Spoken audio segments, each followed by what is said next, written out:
So here we are with another edition of Real Talk. Yep. This time we're going to be reviewing Captain Marvel, which we know came out earlier last month. Yeah, but it's because of how big the movie is. It just grossed over $1 billion worldwide. Wow. So I think it's still a relevant film. And Yeah. obviously we have Endgame coming out in, what, 2 weeks? 2 weeks now? 2 weeks, just over 2 weeks, yeah. Which is mad to think about. So obviously building up to Endgame, we have Captain Marvel, which really...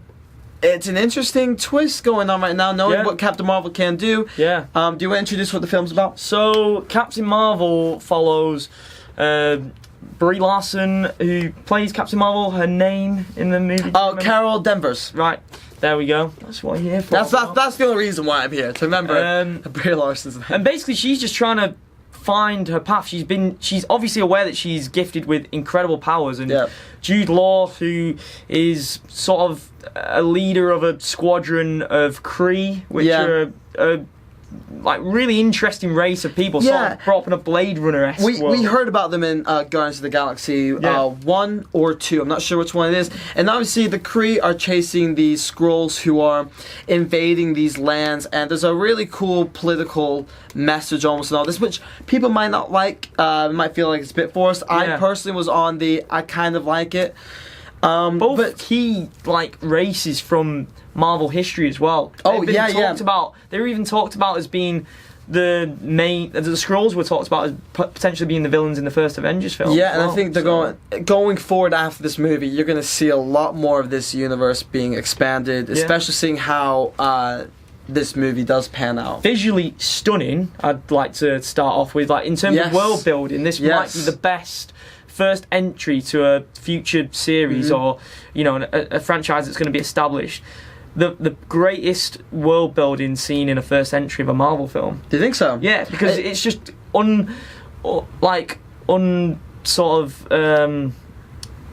lands that we've seen and the worlds that we've seen in that movie we've not seen before. Yeah, I was trying to find the word for unprecedented. Is that what you meant? Unprecedented. Uncharted territory. Yeah. And what's great about this movie, it gave me, I think you'll agree with this, it reminded me of Guardians of the Galaxy, watching for the first time, seeing how this greater galaxy, I'm not saying it's on the level of Guardians of the Galaxy, but I'm saying that the world building, you're right, no, it's definitely a sci-fi film, and the trailers never sold me once. You weren't that hyped, I was not whatsoever. In fact, I heard about some reviews being a bit not that great going into it. It is rated fresh on Rotten Tomatoes, which is awesome, but the trailers never sold me. Brie Larson really didn't sell me either, although I think Brie Larson's a great actress. She was great in Room. She's great in 21 Jump Street. Of course, 21 Jump Street. And I think leaving this movie, I felt, first of all, I think it's one of the best from any female-led superhero film. I think it's better than Wonder Woman, but looking at it as not just that, because it's so much more than just a female-led. But I'm saying, if you're going to compare it to that, I think it's one of the better ones. I think it's better than Wonder Woman. Yeah. And I was impressed by the visuals. I was impressed by certain twists. I mean, there are some it's twists definitely in this. not a conventional first entry of a Marvel film. It's not. I expected it to be very play it by the numbers. Yep. But they establish this world and kind of flip any preconceptions of certain characters where, this is going to be the pretty much remake of this character in this film. This is going to follow the same layout as Thor did or Captain America but no, did. it didn't. I think it also did a really good job of setting up this character she's a badass. She is. She's full on. She's someone that you can root for, although I think sometimes her character moments are a bit rushed. But when she has her interactions, when she crosses paths with Nick Fury, and even Agent Phil Coulson, you really are able to see what Marvel is really trying to do, which is to show this. Captain Marvel's a woman who really doesn't care what you want. If she sees this thing as something right to do, she will do it. Yeah. And it's great when you go into a movie like Endgame, where she's going to be having all these different dynamics. She's got such a massive part in that film. And she does. We've seen in the trailers that she already interacts with Thor almost straight away, and we're able to see how her character in this film evolves from someone who doesn't understand to someone who almost knows her place in this world, which really sets up Endgame in a way where, by the way, I think it's really important to know that Endgame is the next movie when you're watching this, because you're able to understand her backstory more. Because it is set in the 90s, isn't it, as well, which is like really cool for nerds like us. You know, you got stores like Blockbuster still about. Oh man, the music, the soundtrack, Nick Fury, the CGI that did for Samuel Jackson. I never incredible. Never could tell. And there's also a little cat in the movie. Now Jamal, I'm not a cat person whatsoever. I'm not a cat guy. I'm a dog, but the cat in this was pretty awesome. It was pretty awesome, but I feel like it's been, you know, when GIFs are made or, you know, something just blows up on social media. Yeah, it's oversaturated. I get what you mean. People were talking about the cat more than how good the film was, and that stuff like that kind of pisses me off.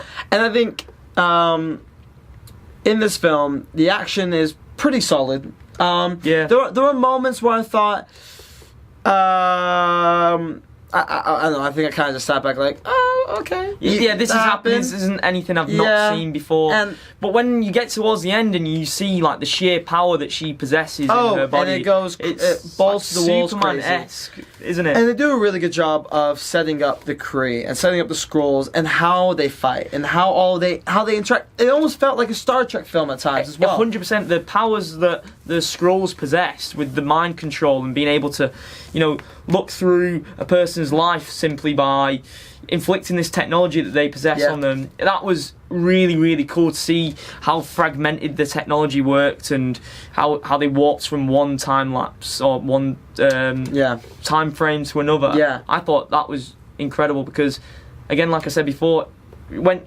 completely against the grain of playing it safe and playing it by the numbers. Jude Law in this film as well. I kind of forgot that he was in the movie before. I'm a fan of Jude Law. I thought he was okay, but he was good enough in what character arc he was did. kind of expected, to be fair. And it's disappointing because, like I was saying, there are a few twists which you don't see whatsoever. Yeah, which are pleasant. But then there are some twists where you're like, yeah, so you're leaving it this late to really bring this on it, and and there's certain things they kind of treat the crowd a bit stupid when they're foreshadowing where his character goes. Like they kind of throw not it in even your his face. character, anyone's character, really. I mean, even that's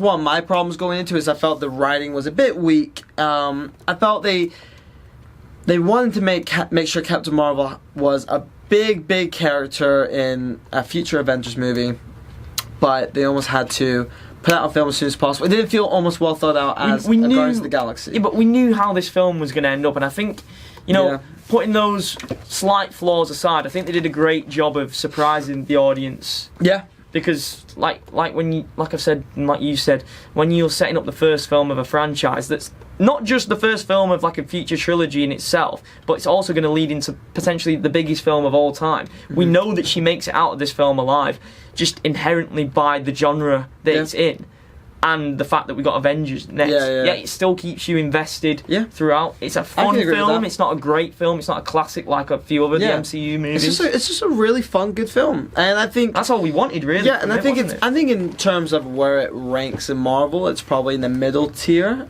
in the upper middle tier. You know what I mean? Just like probably won't make still better than most action films that come out. Oh, 100%. Definitely.